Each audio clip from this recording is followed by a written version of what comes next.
사람마다 각자의 짐이 있습니다. 이 세상 살아갈 때 짐이 없는 사람은 한 사람도 없어요. 모두가 크고 작은 짐들 때문에 걱정하고 염려하고 괴로워하고 슬퍼하고 마음의 고심을 가지고 사는 사람들이 참 많이 있습니다. 우리가 이 세상에서 짐들, 제약의 짐, 생활의 짐, 직장의 짐, 생업의 짐, 경제적인 짐, 재정의 여러 가지 짐들, 그리고 곤란함, 질병의 짐, 심적인 부담감, 그리고 인생의 여러 계획들이 마음먹은 대로 되지 않는 그러한 여러 스트레스, 압박, 이러한 짐들이 우리에게는 굉장히 많이 있습니다. 그 짐을 내가 해결할 만하고 들을 만하고 옮길 만하고 그리고 그걸 감당할 만하면 내 마음이 한결 수월한데, 그런데 그것이 무겁고 힘들고 내가 감당하기 어려운 환경의 짐이 내 앞에 부여되어 있으면 굉장히 어려움이 있고 사람들은 그 앞에서 난감하고 좌절하기도 합니다. 무거운 짐을 옮길 때 누가 다가와서 그걸 부축해주고 붙들어주고 그리고 함께 힘을 보태주면 굉장히 수월해집니다. 힘이 덜 들고 그리고 한결 그것이 쉬워져요. 그런데 오늘 우리가 이 세상 살아갈 때 나보다 힘이 월등한 분, 나보다 능력이 뛰어난 분, 모든 걸 받아줄 수 있고 모든 걸 해결할 수 있고 힘 있는 분, 그러한 분이 내 곁에 있다고 할 것 같으면 얼마나 좋겠습니까? 그분이 바로 누구냐? 바로 그분이 바로 하나님이십니다. 하나님은 어떤 분이신가? 욥기 37장 5절에 보면 하나님은 놀라운 음성을 내시며 우리가 헤아릴 수 없는 큰 일을 행하신다, 이렇게 말씀을 하고 있습니다. 그렇습니다. 하나님은 우리가 헤아릴 수 없는, 알지 못하는, 측량할 수 없는, 계산할 수 없는, 알지 못하는 큰 일을 행하시는 분이 하나님이시라고 말씀을 하고 있어요. 오늘 저와 여러분이 하나님 앞에서 하나님은 큰 일을 행하시는 하나님이시다, 우리가 해결할 수 없는 일들, 내가 감당할 수 없는 그 일들을 하나님은 맡아서 그걸 해결할 수 있는 능력 있는 하나님이시라고 우리가 하나님을 신뢰해야 합니다. 은행에 돈을 맡기는 사람들에게 다 공통된 마음이 있습니다. 그것은 바로 신뢰라고 하는 거예요. 신용이라고 하는 거예요. 신뢰. 그 은행의 공신력을 믿기 때문에, 그걸 신뢰하기 때문에 은행에 돈을 맡깁니다. 은행 내 계좌에 그 저금한 액수의 그 돈, 그 금액이 거기에 기입이 되고 그것이 척히고, 그리고 다른 건 아무것도 증빙할 만한 것이 없어요. 거기에 숫자가 기록되어 있는 것, 그거 한 가지 신뢰하고서 은행에 작은 돈으로부터 큰 돈에 이르기까지 돈을 거기에 맡기고 안심할 수가 있는 겁니다. 오늘 우리가 만약 은행이 파산한다, 그런 징후가 나타난다고 하면 어떻게 됩니까? 사람들이 돈을 찾기에 혈안이 되어 있어요. 어떤 신용금고가 좀 위기이고 어렵다 이러니까 사람들이 당장 찾으려고 줄선 그러한 경우도 뉴스에 보도된 적이 있습니다. 오늘 여러분, 우리가 신뢰라고 하는 것, 우리는 하나님을 신뢰해야 합니다. 하나님은 큰 일을 행하시는 하나님, 하나님은 내 상상을 초월하여 일하시는 하나님, 믿음이 생성될 수 있도록 그 하나님의 권능과 하나님의 성품과 하나님의 능력을 우리가 믿고 하나님 말씀을 읽고 묵상하고 그리고 그 말씀을 붙들고서 우리가 하나님 저에게 큰 일을 행하실 줄 믿습니다, 그러면서 그 하나님을 신뢰하는 저와 여러분이 되어야 할 줄로 믿습니다. 하나님을 신뢰하면 그에게 내 짐을 맡길 수가 있어요. 성경은 수고하고 무거운 짐진 자들아 다 내게로 오라. 이렇게 예수님께서 우리에게 말씀을 하고 있습니다.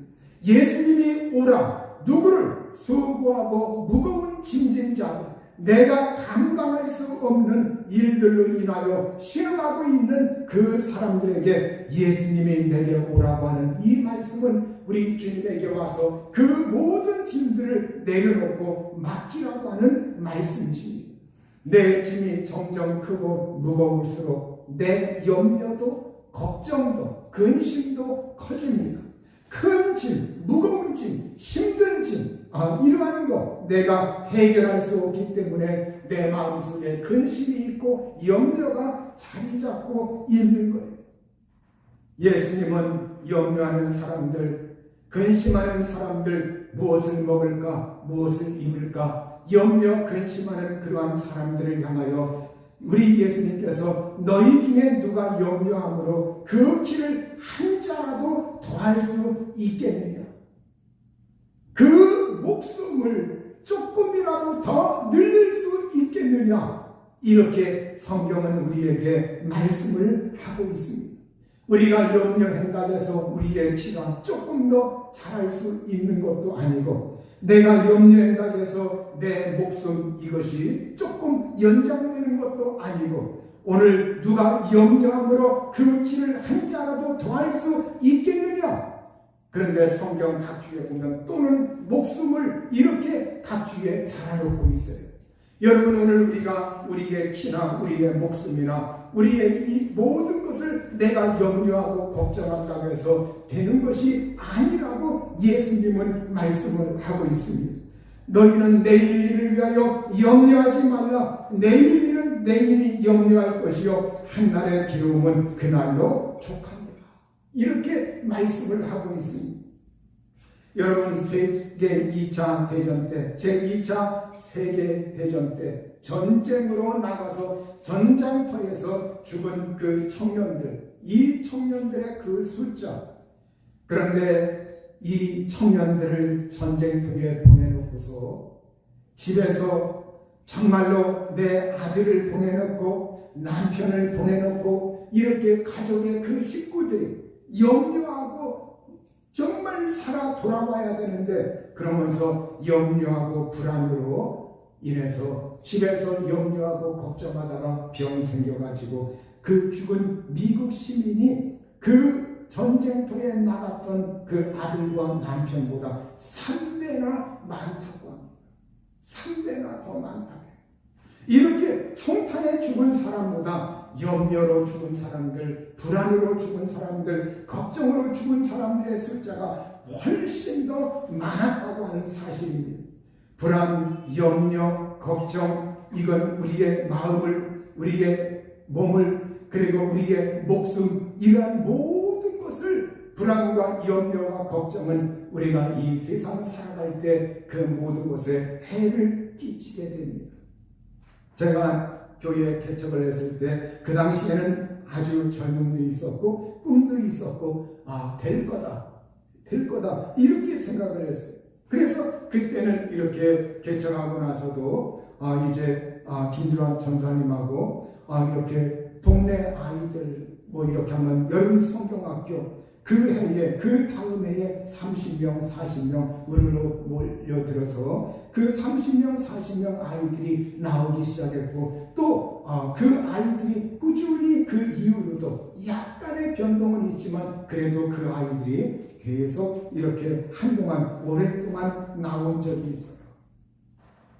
그리고 이제 이렇게 정말 전도사님하고 이렇게 그 교회 앞동네 뒷동네 이렇게 골목골목 다니면서 성경 가방 들고 어떤 문이 열려져 있으면 그 집에 들어가서 전도하고, 또 어떤 집은 기도하고, 그때는 이렇게 사람들 접촉하기가 굉장히 이렇게 수월했습니다.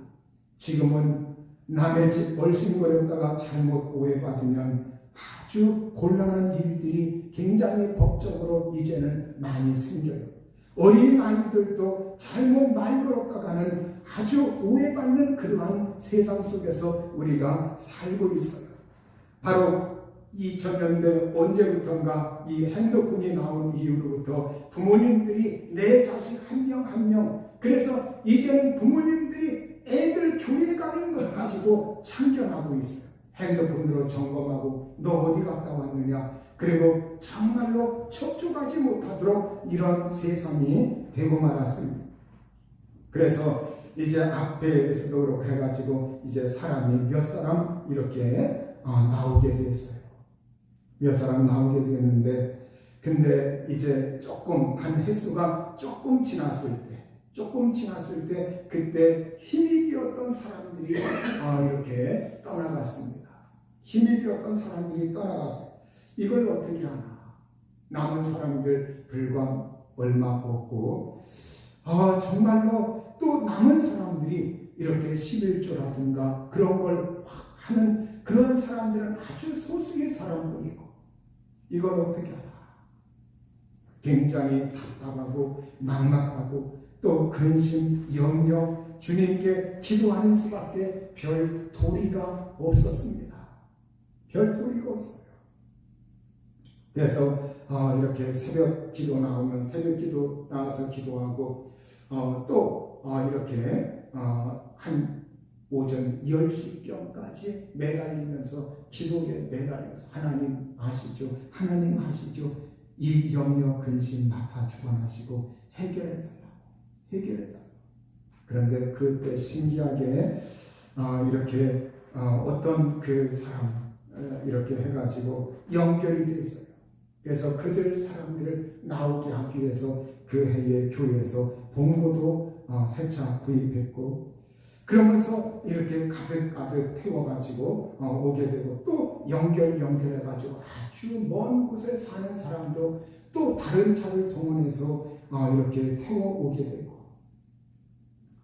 그러면서 그 해에 아주 어려웠을 때 그 해에 제가 신학교 그때부터 이렇게 출강을 하게 되었습니다.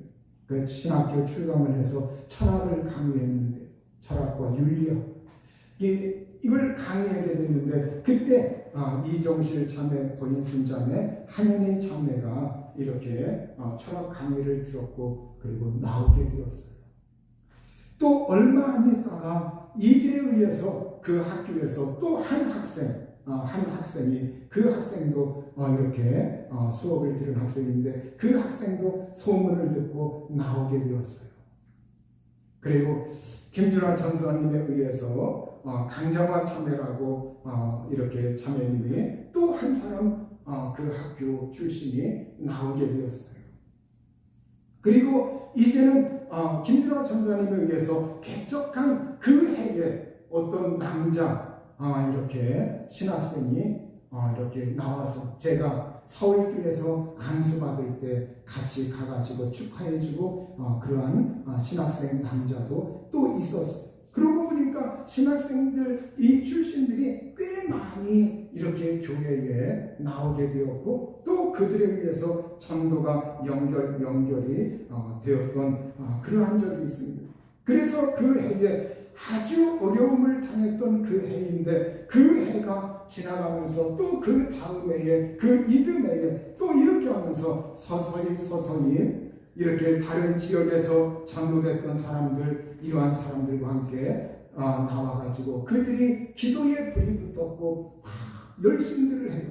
그러면서 전도할 때 어떻게 하느냐, 그들이 가서 어떤 사람들을 접촉해가지고 나올 만한 사람들 주변에 기도하면서 갈등하면서 나올까 말까 이런 사람들을 저에게 연결을 해서, 목사님 가서 이렇게 저 사람 전도해야 되는데 기도해 주세요. 가서 이러이러한 문제가 있습니다. 그래서 하나님 말씀으로 축복해 주세요. 가서 하나님 아직 믿지 않았지만 성경을 펴고 말씀을 전해주고 또 기도하고, 그리고 때로는 예배도 드리고, 그러면서 또 사람들이 이렇게 연결돼서 나왔습니다. 세월이 가면서 그러면서 교회가 한동안 부흥하는 것 같더니 또 이렇게 여러 떠나는 일들이 있어요. 근데 떠나는 사람들 여러 부류들을 보면은 우리에게 가장 큰 결정타는 바로 IMF의 그 후유증, IMF 그 해는 그런 대로 견딜 수 있었는데 IMF 그 다음 해부터 이렇게 사람들이 아무래도 이렇게 작은 교회 나오는 사람들이 아주 힘 있는 사람들이 많지 않으니까 이렇게 살고 이러한 사람들이 나오니까 이 사람들의 직장에 어려움이 나고 또 경기도로 이사로 가고 또 어떤 사람들은 이혼한 사람들도 있어요. 이혼해서 이렇게 이혼한 사람도 있고 어떤 피아노 학원 강사분 여자 이렇게 분이 있는데 그분은 이렇게 광명시로 이사 갔을 때 광명시 아파트로 이사가 가지고 거기 가서 이사 예배까지 드렸어요. 그리고 한두 달 있다가 들려온 소식에 보면은 이혼해가지고 가정에 파탄나고 그런 가정도 있어.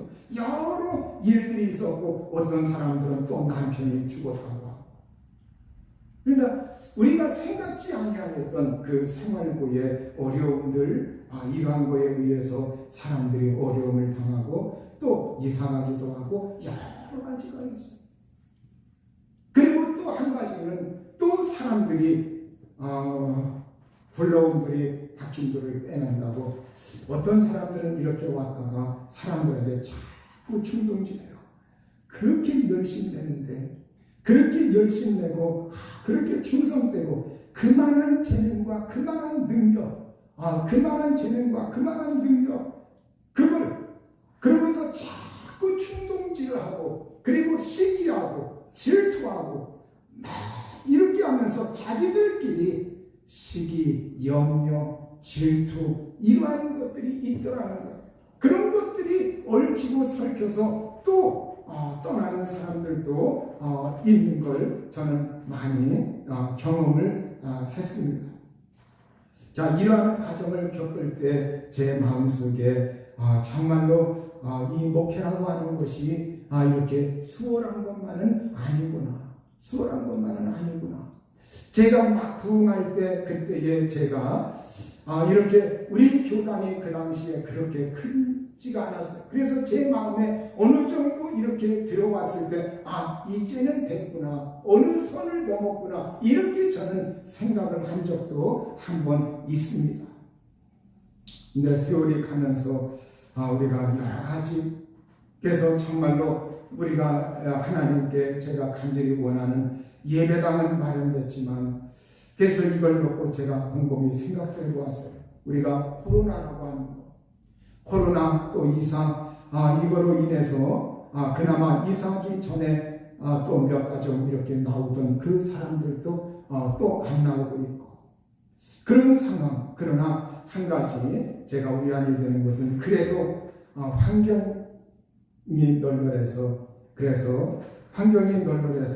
우리가 코로나 기간 동안 그래도 그때 예배 드리기 어려운 그 환경 중에 있을 때 이렇게 옆에 붙어 있으면 사람들이 예배하기 곤란하고 정부에서 그걸 통제하고 있고 그런 상황에서 그래도 하나님께 예배할 수 있는 환경 그래도 하나님께 예배할 수 있는 그 환경을 주신 것에 대하여 제가 또 하나님께 감사의 마음이 들고 있습니다.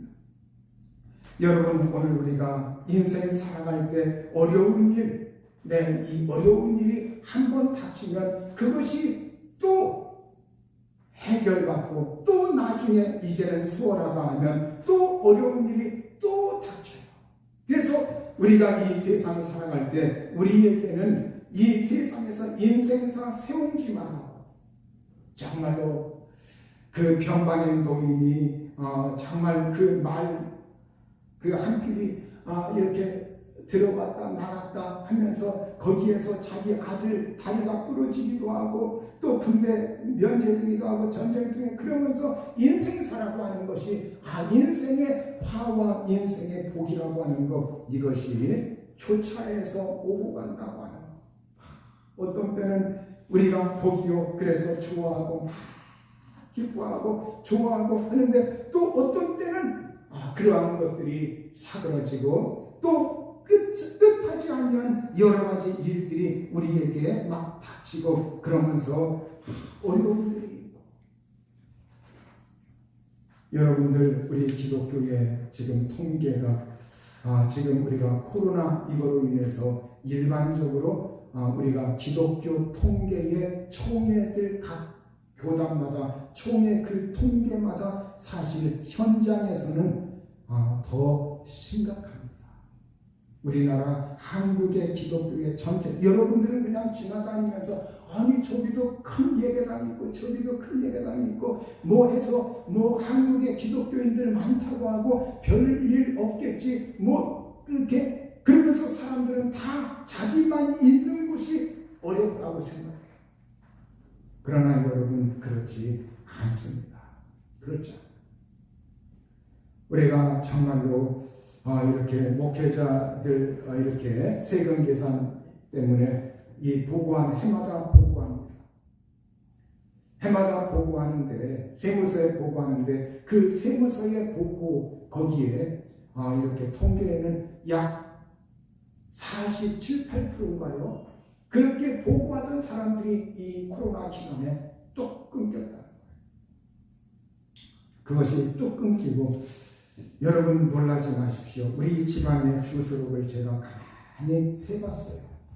세보니까 13개 교회가 지금 예배당 없이 예배합니다. 13개 교회. 사람들은 잘 몰라요.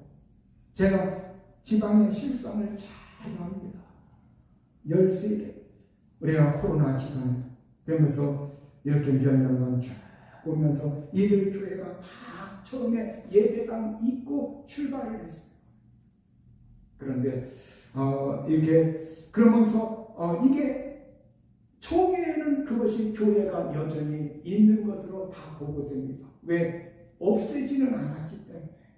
가정 이런 데서 그냥 예배하기 때문에 몇이 됐든 간에 그렇게 그래서 지금 총회에서도 이제는 가정교회 우리가 초기 성경에 누구네 집에서 모인 그 가정교회 처음에 교회는 그렇게 시작을 했습니다. 그러다가 나중에 제도권 들어와가지고 건물이 생기고 교회가 이렇게 됐고 지금처럼 메모드 교회들은 이건 옛날엔 상상도 할 수 없었던 그런 시기였어요. 그런데 우리나라 지금 기독교 부흥했다고 하는데 이게 심각한 것이 우리 교회를 떠나서 심각한 것이 여러분 영국의 스펄전 목사님이 옛날 그 어마어마하게 그 설교에다가 어마어마한 몇만 명의 그 수많은 기독교 역사에도 나오는 스펄전 목사 여러분들 이 스펄전 목사는 모든 교단을 떠나서 목회자들은 그 스펄전 어마어마하게 20여 년 전에 그 수만 명 옛날 그 교회가 150명 정도로 쪼그라들었는데 그것도 누구냐? 노인분들 젊은 층들은 다 사그라졌고 근데 지금은 더 유럽의 교회 보십시오. 다 관광단지로 변했고 유럽의 교회들이 실제 명목상 결혼할 때 출생할 때 돌아갔을 때 그때 기독교 의식하고 또 가톨릭들은 이거 성호 긋고 이래요. 그리고 그들 생활 속에서 살아계신 주님을 찾는 사람들이 아주 소수입니다. 소수예요. 그래서 유럽에 여행 갔다 온 사람들은 여행하다가 교회들이 다른 저기로 변모하는 그런 것들에 마음 아파. 텔레비전에 나오는 그 막 어마어마한 그 성당에다가 막 이런 것만 보고 우리가 감탄할 게 결코 아니라는 거예요. 우리나라 심각한 것이 지금 인구가 줄고 있어요. 노인 인구는 많은데 젊은 층이 없고 결혼, 출산 아주 심각합니다. 앞으로 20년 전후 가면은 지금 200명, 300명 교회들이 엄청난 위기가 닥칩니다. 그 위에 교회들 말할 것도 없고 지금 메모드 교회들 뭐 기도원이다 뭐다 다 부지 팔아야 할 그 시기가 옵니다. 그래서 우리가 정말 이때에 우리가 정신을 차리고 내가 하나님 정말 정신을 차리고 이제는 우리 믿음이라고 하는 것이 내가 정신 차리고 믿음을 지켜야 된다. 믿음 지켜야 된다. 어떤 분위기에 휩쓸리고 그런 때가 아니라는 거예요. 그래서 오늘 우리는 여러분 염려, 근심, 걱정 이것이 여러분 기독교회에도 있고 가정도 있고 기업도 있고 사람에게 있고 누구에게나 이 모든 것이 다 있다고 하는 사실입니다. 이 모든 것이 다 있어요. 그래서 오늘 우리가 이러한 염려, 근심, 걱정 이러한 거 있을 때 우리는 어떻게 합니까? 하나님 살려주세요. 하나님 저를 불쌍히 여겨주세요. 하나님 저를 긍휼히 여겨주세요.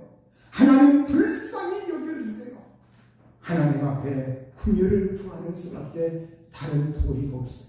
하나님 긍휼히 여겨주시고 불쌍히 여겨주시고 은혜 허락하여 주옵소서. 베드로전서 5장 7절에 보면 너희 염려를 다 주께 맡기라. 이는 그가 너희를 돌보심이라. 오늘 너희 염려, 걱정 모든 걸 주님께 맡겨라. 그가 너희를 돌보시겠다고 말씀을 하고 있습니다. 시편 55편 22절에 내 짐을 여호와께 맡기라. 이렇게 말씀을 하고 있어요. 나의 염려, 근심, 걱정 모든 짐들을 하나님께 맡기는 신령들이 되셔야 합니다. 여기에 맡기라고 하는 이 말은 또 어떤 의미가 있느냐? 너의 짐을, 네 짐을 여호와께 던져라, 던져라 이런 의미가 있어요. 떠넘겨라 이런 의미가 있어요. 내가 귀찮고 걱정이 되고 해결할 수 없는 것, 누가 어떤 사람에게 그냥 그 책임이나 모든 걸 떠넘기듯이 내가 하나님께 나의 염려, 걱정 이 모든 거 하나님께 던져버립니다. 하나님께 떠넘깁니다. 힘이 들고 어려우니 하나님 앞에 믿음으로 던져놓습니다. 하나님 내 짐을, 내 염려를, 내 걱정을 하나님 앞에 던져 내려놓습니다. 그리고 그분의 은혜와 그분의 긍휼과 그분의 보호하심과 그분의 도우심을 우리가 바라야 할 줄로 믿습니다. 오늘 하나님은 정말로 여기에 그러면 하나님이 어떻게 하시느냐? 그가 너를 붙드시고 의인의 요동함을 영원히 허락하지 아니하시리로다 이렇게 말씀하고 있어요. 그가 너를 붙드시고 의인의 요동함을 영원히 허락하지 아니하시리로다. 하나님이 너를 붙들어 주실 것이라는 거예요. 하나님이 너를 붙들어 주신다. 그런데 이 붙들어 준다고 하는 이 말의 의미는 여러 가지가 있어요. 실제 붙드는 것도 있고 우리가 정말 무게의 그 무게를 견딜 수 있도록 견딘다. 압박을 견딘다. 감당한다. 지탱한다. 떠받친다. 기둥이 건물을 떠받치듯이 정말로 떠받친다. 이런 의미가 있어요. 그 다음에 여기에 이 붙들어준다고 하는 이 말은 생명, 시설 이걸 유지해준다. 계속 살아가게 한다. 계속 지탱하게 한다. 이런 의미가 들어있어요. 계속 살게 한다. 계속 지탱하게 한다. 생명을 유지하게 한다. 기운을 북돋운다는 말도 있어요. 기운을 북돋아준다. 그리고 필요한 것을 공급하여 살아가게 한다. 존재하게 한다. 지탱하게 한다. 이러한 의미가 있어요. 그 다음에 여기에 이 붙들어준다. 이 말의 의미는 바로 부양한다고 하는 의미들이 있어요. 부양한다. 우리가 생활 능력이 없는 사람, 생계의 능력이 없는 사람, 그 사람의 생활을 돌보아주고 생계, 생활 그걸 돌볼 때 부양한다 되죠. 그래서 어떤 사람들은 내가 내 가정, 정말 가정의 식구들을 부양한다. 내가 직장 생활에서 돈을 벌어가지고 생활 능력이 없는 나의 다른 식구들을 내가 부양한다. 이렇게 말하죠. 여기에 붙들어준다. 이 sustain, 이건 부양한다는 그런 의미들이 있어요. 그래서 여기에 이 말씀에는 견딘다, 감당한다, 지탱한다, 떠받친다, 생명을 유지한다, 계속 살아가게 한다, 지탱하게 한다, 살아가게 한다, 존재하게 한다, 기운을 북돋운다, 부양한다. 이런 의미를 포함하고 있는 단어가 오늘 하나님께서 너를 붙드신다고 하는 말입니다. 하나님이 나를 붙드신다고 할 때 우리의 삶의 문제에 있어서 어떤 사람은 힘이 들어서 감당하기 어려운데 그걸 감당할 수 있는 힘을 주시고, 어떤 사람은 살기 어려워서 이제는 끝났구나, 나는 이제는 모든 것이 끝났구나, 근데 그분이 살게 하신다는 말. 여러분, 오늘 하나님이 나를 붙드시고 나에게 힘을 주시고 살게 하시고 지탱하게 하시는 그 하나님, 그 하나님의 돌보시는 이 역사를 우리가 믿어야 합니다. 주님은 의인이 흔들리는 것, 의인의 요동함을 영원히 허락하지 아니하실 것이다, 이렇게 말씀하고 있어요. 의인이 망하도록 그대로 버려두지 않을 것이라고 말씀하고 있습니다.